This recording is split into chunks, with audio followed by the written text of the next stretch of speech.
ಅಧಿಕಾರಕ್ಕಾಗಿ ಬಿಎಸ್ವೈ ಭಾರಿ ಬಂಡಲ್, 40,000 ಕೋಟಿ ಲೂಟಿ ಆರೋಪ, ಇಳಿ ವಯಸ್ಸಿನಲ್ಲಿ ಬೇಕಿತ್ತ ಬಂಡ ರಾಜಕೀಯ. ಬಿಎಸ್ ಯಡಿಯೂರಪ್ಪ ರಾಜ್ಯದ ಮಾಜಿ ಸಿಎಂ, ಬಿಜೆಪಿಯಲ್ಲಿನ ಮಾಸ್ ಲೀಡರ್. ಇವರು ಹುಲಿನೋ ಸಿಂಹನೋ ಗೊತ್ತಿಲ್ಲ, ಆದ್ರೆ ಮೀಡಿಯಾಗಳು ಮಾತ್ರ ಇವರಿಗೆ ರಾಜಾವಲಿ ಅನ್ನೋ ಪಟ್ಟ ಕೊಟ್ಟಿವೆ. ಹೈಕಮಾಂಡ್ ವಿಕೋಪಕ್ಕೆ ಗುರಿಯಾಗಿ ಕುರ್ಚಿ ಕಳೆದುಕೊಂಡ ಯಡಿಯೂರಪ್ಪ 2011ರಲ್ಲಿ ಭ್ರಷ್ಟಾಚಾರದ ಆರೋಪ ಹೊತ್ತು ಜೈಲಿಗೆ ಹೋಗಿ ಬಂದಿದ್ರು. ಹೀಗಿದ್ರು ಇವರು ಅದ್ಯಾವ ರಾಜಾಹುಲಿಯೋ ಗೊತ್ತಿಲ್ಲ. ಆದ್ರೀಗ ಹೈಕಮಾಂಡ್ ಯಡಿಯೂರಪ್ಪನವರ ಪವರ್ ಕಿತ್ತು ಸೈಡ್ಗಿಟ್ಟಿದ್ರು. ಯಡಿಯೂರಪ್ಪ ಆಗಾಗ ಬರೀ ಬಂಡಲ್ ಬಿಡ್ತಾನೆ ಇರ್ತಾರೆ. ಅದರಲ್ಲೂ ಸಿಎಂ ಸಿದ್ದರಾಮಯ್ಯನವರ ಸರ್ಕಾರದ ಮೇಲೆ ಒಂದು ಗಂಭೀರ ಆರೋಪ ಮಾಡಿ ಭಾರಿ ಚರ್ಚೆಗೆ ಗ್ರಾಸವಾಗಿದ್ದಾರೆ. ಹಾಗಾದ್ರೆ ಏನದು ಯಡಿಯೂರಪ್ಪನವರ ಬಿಗ್ ಬಂಡಲ್ ಅಂದ್ರ? ಅದನ್ನ ಡೀಟೇಲ್ ಆಗಿ ತೋರಿಸ್ತೇವೆ. ಆದ್ರೆ ಅದಕ್ಕಿಂತ ಮೊದಲು ಹಲೋ ಕನ್ನಡ ಯೂಟ್ಯೂಬ್ ಚಾನಲ್ ಅನ್ನ ಸಬ್ಸ್ಕ್ರೈಬ್ ಮಾಡ್ಕೊಳ್ಳಿ. ಹಾಗೇನೆ ಪಕ್ಕದಲ್ಲಿರೋ ಬೆಲ್ ಬಟನ್ ಅನ್ನು ಪ್ರೆಸ್ ಮಾಡಿ. ಯಡಿಯೂರಪ್ಪ 2023ರ ರಾಜ್ಯ ವಿಧಾನಸಭಾ ಚುನಾವಣೆಯ ಸಂದರ್ಭದಲ್ಲಿ ಬಿಜೆಪಿ 150 ಸೀಟುಗಳನ್ನ ಗೆಲ್ಲುತ್ತೆ ಅಂತ ಹೇಳಿದ್ರು. ಆದ್ರೆ ರಾಜ್ಯ ಬಿಜೆಪಿ ಗೆದ್ದಿದ್ದು ಕೇವಲ 66 ಸೀಟು. ಈಗದ್ದು 62ಕ್ಕೆ ಕುಸಿದಿದೆ. ಆದ್ರೆ ಯಡಿಯೂರಪ್ಪ ಸೋತ ಬಿಜೆಪಿಗೆ ತಮ್ಮ ಮಗನನ್ನ ರಾಜ್ಯಾಧ್ಯಕ್ಷರನ್ನಾಗಿ ತಂದು ಕೂರಿಸಿ ಈಗಲೂ ಕಿಂಗ್ ಮೇಕರ್ ಆಗಿದ್ದಾರೆ ಅಂದ್ರೆ ತಪ್ಪಾಗಲಾರದು. ಆದ್ರೆ ತಮ್ಮ ಮಗನನ್ನ 2028ರಲ್ಲಿ ಶಾರ್ಟ್ ಕಟ್ ಅಲ್ಲಿ ಸಿಎಂ ಮಾಡಬೇಕು ಅನ್ನೋ ಮಹದಾಸೆಯನ್ನು ಹೊಂದಿರೋ ಯಡಿಯೂರಪ್ಪ ರಾಜ್ಯ ಕಾಂಗ್ರೆಸ್ ಸರ್ಕಾರದ ವಿರುದ್ಧ ಮತ್ತು ಸಿಎಂ ಸಿದ್ದರಾಮಯ್ಯ ಅವರ ವಿರುದ್ಧ ಗಂಭೀರ ಆರೋಪಗಳನ್ನ ಮೇಲಿಂದ ಮೇಲೆ ಮಾಡ್ತಾನೆ ಇದ್ದಾರೆ. ನಂಬಿಕೆ ಮತ್ತು ವಿಶ್ವಾಸ ದ್ರೋಹಕ್ಕೆ ಮತ್ತೊಂದು ಹೆಸರೇ ಸಿದ್ದರಾಮಯ್ಯ. ಮುಖ್ಯಮಂತ್ರಿಯಾದ ನಂತರ ಸಿದ್ದರಾಮಯ್ಯ ನೇತೃತ್ವದ ರಾಜ್ಯ ಸರ್ಕಾರ ಹಗಲು ದರೋಡೆ, ವರ್ಗಾವಣೆ, ಕಮಿಷನ್ ಮತ್ತು ಹಗರಣದಲ್ಲಿ ನಿರತವಾಗಿದೆ ಅಂತೇಳಿ ಮಾಜಿ ಸಿಎಂ ಬಿಎಸ್ ಯಡಿಯೂರಪ್ಪ ಸಿದ್ದರಾಮಯ್ಯ ವಿರುದ್ಧ ವಾಗ್ದಾಳಿ ನಡೆಸಿದ್ದಾರೆ. ಪತ್ರಿಕಾಗೋಷ್ಠಿಯಲ್ಲಿ ಮಾತನಾಡಿರೋ ಯಡಿಯೂರಪ್ಪ, ರಾಜ್ಯದ ಇತಿಹಾಸದಲ್ಲಿ ಅತಿ ಭ್ರಷ್ಟ ಸರ್ಕಾರ ಇದಾಗಿದೆ. ಕಾಂಗ್ರೆಸ್ ಸರ್ಕಾರ ಮೂಢ ಹಗರಣ, ವಾಲ್ಮೀಕಿ ಹಗರಣಗಳನ್ನು ನಡೆಸಿದೆ. ರಾಜ್ಯದಲ್ಲಿ ತೆರಿಗೆ ಭಯೋತ್ಪಾದನೆ ಶುರುವಾಗಿದೆ. ಮುಖ್ಯಮಂತ್ರಿ ಸಿದ್ದರಾಮಯ್ಯ ಮೊದಲ ಬಜೆಟ್ನಲ್ಲಿ ಅಬಕಾರಿ ತೆರಿಗೆ ಹೆಚ್ಚಳ ಮಾಡಿದ್ರು. ನಂತರ ಹಾಲಿನ ದರ, ವಿದ್ಯುತ್ ದರ ಹೆಚ್ಚಳ ಮಾಡಿದ್ದಾರೆ. 3 ವರ್ಷದಲ್ಲಿ 60,000 ಕೋಟಿ ರೂಪಾಯಿ ಹೊಸ ತೆರಿಗೆಯನ್ನ ಜನರ ಮೇಲೆ ಹೇರಿದ್ದಾರೆ ಅಂತೇಳಿ ಸಂಸದ ಬಸವರಾಜ ಬೊಮ್ಮಾಯಿ ಹೇಳಿದ್ದಾರೆ. ಹಾಗಾದ್ರೆ ಈ ಇಬ್ಬರು ರಾಜ್ಯದ ಸಿಎಂಗಳಾಗಿದ್ದ ವೇಳೆ ಕರ್ನಾಟಕ ರಾಮರಾಜ್ಯವಾಗಿತ್ತ? ಅದನ್ನ ಜನ ಅಷ್ಟು ಬೇಗ ಮರೆತು ಹೋದ್ರು ಅಂತ ಅಂದ್ಕೊಂಡಿದ್ದಾರ? ಹೌದು ವೀಕ್ಷಕರೇ, ಬಿಎಸ್ ಯಡಿಯೂರಪ್ಪ 2019ರಿಂದ 2021ರವರೆಗೂ ಈ ರಾಜ್ಯದ ಸಿಎಂ ಆಗಿದ್ದಾಗ ಕೋವಿಡ್ ಉಪಕರಣಗಳ ಖರೀದಿಯಲ್ಲಿ ಭಾರಿ ಹಗರಣ ನಡೆದು ಹೋಗಿದೆ ಅನ್ನೋ ಆರೋಪ ಕೇಳಿ ಬಂದಿತ್ತು. ಆನಂತರ ಬಿಜೆಪಿಯಿಂದ ಉಚ್ಚಾಟನೆಗೊಂಡಿರೋ ಶಾಸಕ ಬಸನಗೌಡ ಪಾಟೀಲ್ ಯತ್ನಾಳ್ ಅವರು, ಇದು ಅಂತಿಂತ ಹಗರಣವಲ್ಲ, ಯಡಿಯೂರಪ್ಪ ಸಿಎಂ ಆಗಿದ್ದಾಗ ಬರೋಬ್ಬರಿ 40,000 ಕೋಟಿ ರೂಪಾಯಿ ಕೋವಿಡ್ ಹಗರಣ ನಡೆದಿತ್ತು ಅಂತೇಳಿ ಬಿಗ್ ಬಾಂಬ್ ಹಾಕಿದ್ರು. ಹಾಗಾದ್ರೆ ಬಿಎಸ್ ಯಡಿಯೂರಪ್ಪ ರಾಜ್ಯ ಕಂಡ ಪರಮಭ್ರಷ್ಟ ಮುಖ್ಯಮಂತ್ರಿ ಆಗಿದ್ರ ಅನ್ನೋ ಅನುಮಾನ ಇದೀಗ ರಾಜ್ಯದ ಜನರನ್ನ ಕಾಡ್ತಿದೆ. ಇದೇ ರೀತಿ ಯಡಿಯೂರಪ್ಪ ಸಿಎಂ ಆಗಿದ್ದಾಗ ಅವರ ಪುತ್ರ ಬಿ.ವೈ. ವಿಜಯೇಂದ್ರ ಸೂಪರ್ ಸಿಎಂ ಆಗಿ ಕೆಲಸ ಮಾಡಿದ್ರಂತೆ. ಈ ವೇಳೆ ಸಾವಿರಾರು ಕೋಟಿ ಭ್ರಷ್ಟಾಚಾರವೆಸಗಿ ಆ ಹಣವನ್ನ ಲಂಡನ್, ದುಬೈ ಮತ್ತು ಮಾರಿಷಸ್ಗಳಲ್ಲಿ ಬಚ್ಚಿಟ್ಟಿದ್ದಾರೆ ಅಂತಾನು ಯತ್ನಾಳ್ ಗಂಭೀರ ಆರೋಪ ಮಾಡಿದ್ರು. ಹಾಗಾದ್ರೆ ಯಡಿಯೂರಪ್ಪನವರ ಸರ್ಕಾರದಲ್ಲಿ ಬೇಲಿಯೇ ಎದ್ದು ಹೊಲ ಮೇದಿತ್ತ ಅನ್ನೋ ಅನುಮಾನ ಕಾಡುವುದಿಲ್ವಾ? ಇಂಥ ಯಡಿಯೂರಪ್ಪನವರು ಇದೀಗ ಸಿದ್ದು ಸರ್ಕಾರವನ್ನ ರಾಜ್ಯ ಕಂಡ ಕಡು ಭ್ರಷ್ಟ ಸರ್ಕಾರ ಅಂತ ಟೀಕಿಸುತ್ತಿರೋದು ನಿಜಕ್ಕೂ ವಿಪರ್ಯಾಸವೇ ಸರಿ. ಇನ್ನ ಬೊಮ್ಮಾಯಿ ಸಿಎಂ ಆಗಿದ್ದಾಗ ಪಿಎಸ್ಎ ನೇಮಕಾತಿ ಅಕ್ರಮ ದೊಡ್ಡ ಮಟ್ಟದಲ್ಲಿ ಸದ್ದು ಮಾಡಿತ್ತು. ಪ್ರತಿ ಪೋಸ್ಟಿಂಗು 80 ಲಕ್ಷದಿಂದ 1 ಕೋಟಿ ರೂಪಾಯಿವರೆಗೂ ಲಂಚ ಪಡೆಯುತ್ತಿದ್ರು ಅನ್ನೋ ಗಂಭೀರ ಆರೋಪಗಳು ಕೇಳಿ ಬಂದಿದ್ವು. ಇದರಿಂದ ಪಿಎಸ್ಎ ನೇಮಕಾತಿ ಪರೀಕ್ಷೆಯನ್ನೇ ರದ್ದು ಮಾಡಲಾಗಿತ್ತು.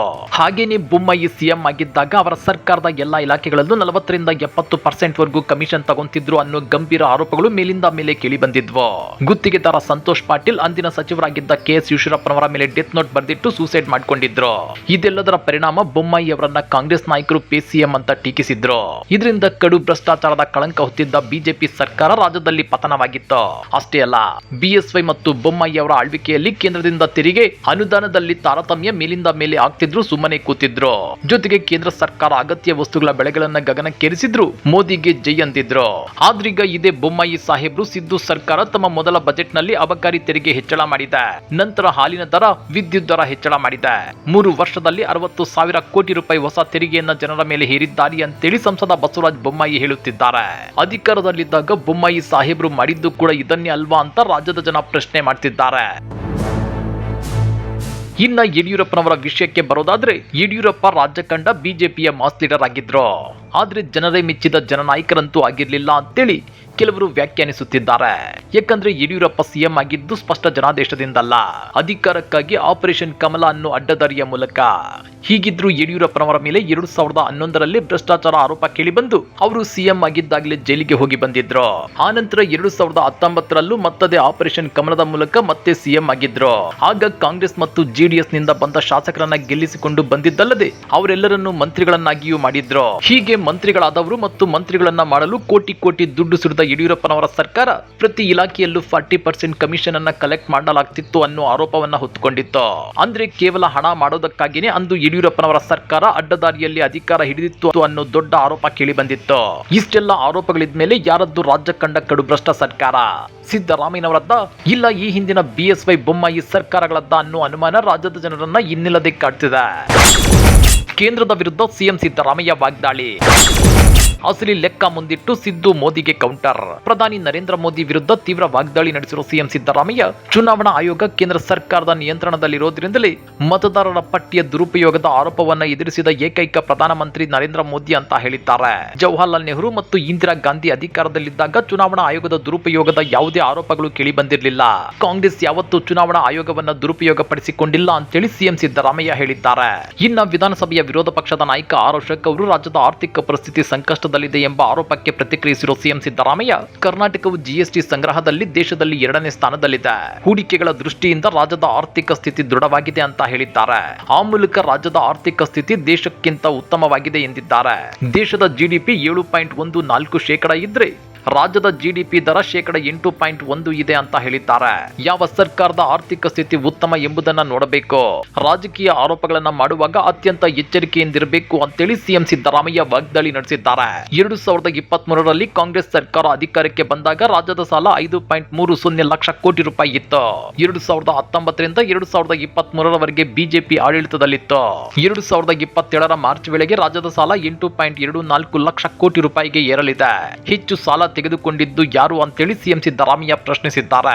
ಅಷ್ಟೇ ಅಲ್ಲ, ನರೇಂದ್ರ ಮೋದಿ ಅಧಿಕಾರಕ್ಕೆ ಬಂದಾಗ ದೇಶದ ಒಟ್ಟು ಸಾಲ 53.11 ಲಕ್ಷ ಕೋಟಿ ರೂಪಾಯಿ ಇತ್ತು.